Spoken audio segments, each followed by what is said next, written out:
Ahojky, je pondělí v 7 ráno a já jsem se zbudila s tím, že dneska se chci naučit konturovat. Moje konturování je vždycky naprosto basic, taková ta jednoduchá věc, s tím, že nosy vůbec nekonturuji, jelikož to prostě neumím a právě to se dneska naučím. Tak a první filtr je na světě. Na konturování jako na kontury, na hnědou část, většinou používám tady tohle od Fenty Beauty, ale i když asi to nebude světlý, po případě, když tak mám tady ještě tmavší od Rival Me, což bude možná lepší, no, uvidíme. Nejdřív beru tmavší. Musím se furt tak blbě dívat do toho telefonu, za to se omlouvám, ale jinak to prostě neudělám. OK. Teďka si zničím moje pěkné linky. Tak.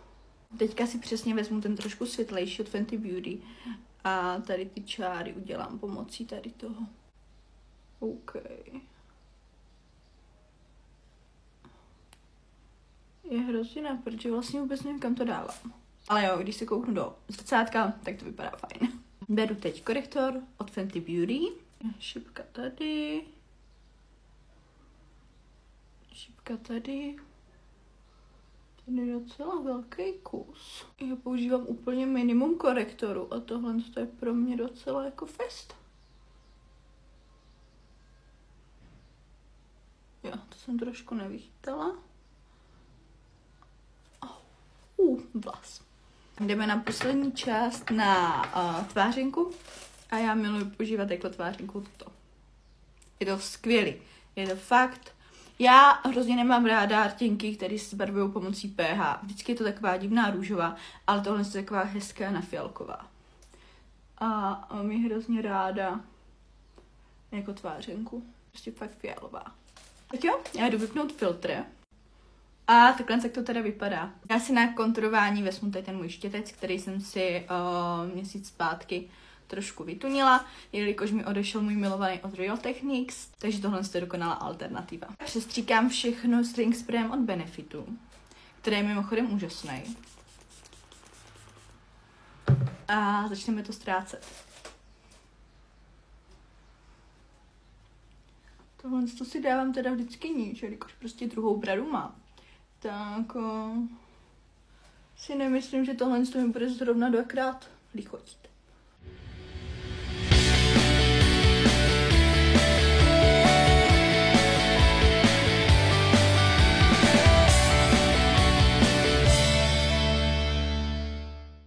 Já budu to rozmazávat teda.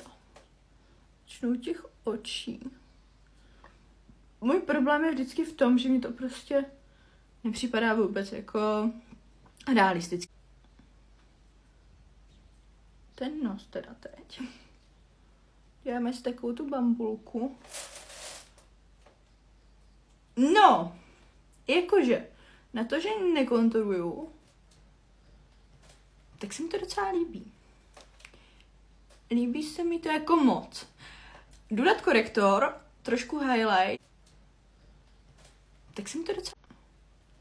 Tak tady do toho středu. A budeme doufat, že jsem to nepodělala.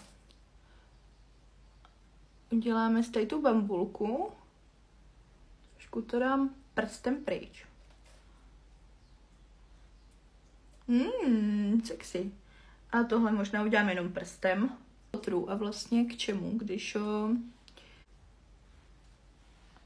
Co je na to?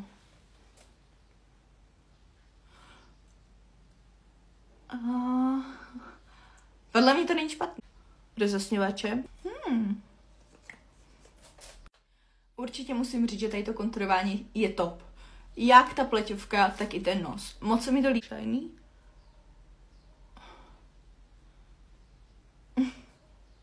Konturuje, protože vždycky mi to přišlo jako, že mám to nějaký divný čáry, vypadá to hrozně na Pikachu, ale tohle to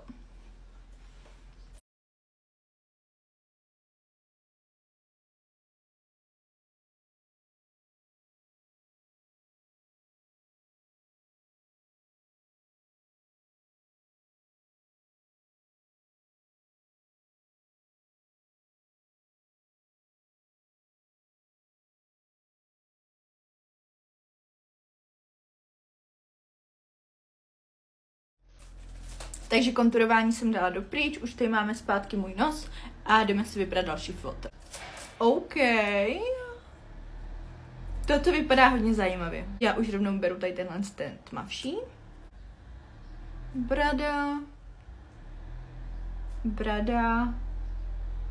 Já nevím, jak asi to má být vyplněný, ale asi jo. Takže kontur je... to je až takhle zajímavý, jo. A tak. Nikdy v životě jsem takhle nekonturovala. Budeme... Tady jedna čára. A jdeme na nos. Je to zase už trošku jiný. Navíc tady dáváme i ty bochánky. A nedá je za náma.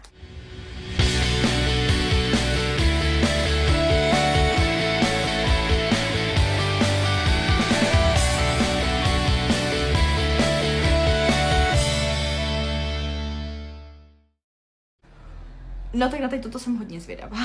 Takže klasika. Mám to prostě radši. A jdeme zase. Nejdřív tmavou. Nevím zatím, který konturování se mi líbilo jako vzhledově víc. Zase korektor. Takovej trošku lifting to dalo momentálně.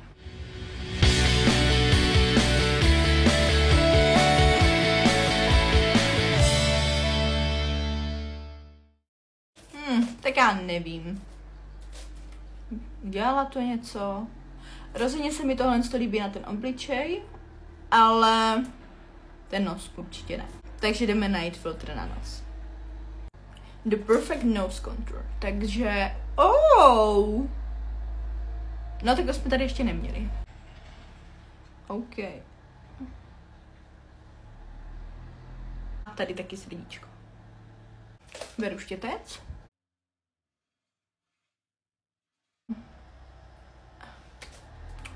Tak já nevím. Asi jako jo. Ale i tak jsem ráda, že mám v telefonu uložený první filtr na ten nos, jelikož ten byl určitě nejlepší. Sniváč, jelikož ten tam tomu dodá vždycky. No, ten to prostě vždycky pozvedne. Já si teďka jenom teda dovolím vzít nějaký konturovací setí a dát tam tomu ještě trošku barvu.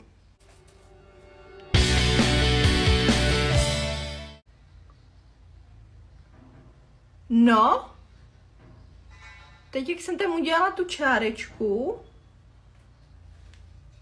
tak si myslím, že to hned vylezlo. A jsme u konce. Tak co, naučili jsme se v tomhle videu konturovat? Já myslím, že určitě. Ten nos nelíbí se mi tak jako při tom prvním filtru, ale určitě se mi moc líbí. Jsem ráda, že jsem udělala dneska nějaký pokrok a to ranní vstávání za to stálo. Já se budu těšit u dalšího videa, nezapomeň mi dát odběr a měj se. Ahoj!